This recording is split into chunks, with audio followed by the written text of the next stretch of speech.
Des del Castell de Farners descobrim una de les comarques amb més massa forestal de tot Catalunya, ja que ocupa el 65% del seu territori. Benvinguts a la Selva. El seu nom prové del llatí silva, que significa bosc, i com podreu veure, té tot el sentit del món. Gràcies a aquests boscos, muntanyes i al mar trobem climes molt diferenciats. Aquí als punts més elevats un clima de muntanya mitjana i a la costa mediterrani i litoral. En voleu saber més? Us ensenyem. La Selva és una comarca gironina de gran riquesa orogràfica formada per moltes serralades que alteren el clima. Al nord, la serralada transversal, unint la serralada prelitoral i el Pirineu amb les Guilleries com a nexe d'unió. A l'oest, el Montseny, amb les Agudes com a sostre de la comarca, i en paral·lel al mar, la serralada litoral amb relleus suaus com l'emblemàtic Cadiretes. Darrere d'aquesta serra, un bloc enfonsat dona lloc a la depressió prelitoral on habita bona part de la població.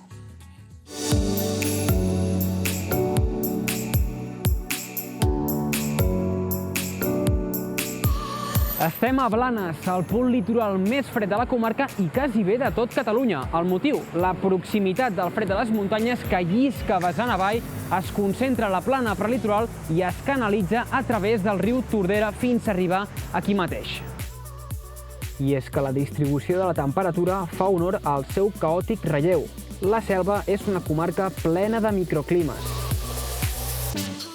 Fred garantit a l'hivern i poca calor a l'estiu a causa del freqüent flux de llevant que de mar cap a terra arrossega la brisa marina i suavitza l'ambient.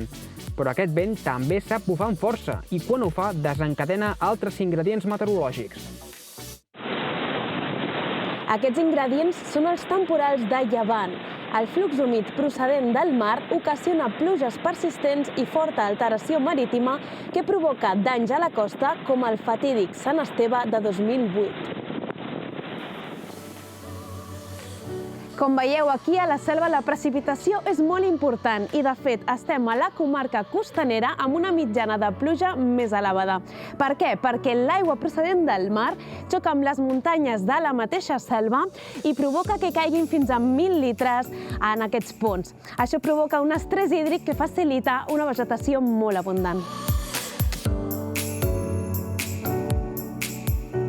La vegetació de la Selva declara una certa rebeldia al paisatge català, ja que, tot i la seva proximitat al mar, podem trobar boscos eurosiberians, és a dir, que reuneixen característiques atlàntiques. I l'exemple són aquests boscos caducifolis que, si us fixeu, podreu distingir per les seves fulles caduques i on hi podem trobar roures, avellaners, faigs, que contrasten amb els clàssics pins i alzines que podem trobar a punts de la costa i de la serralada litoral.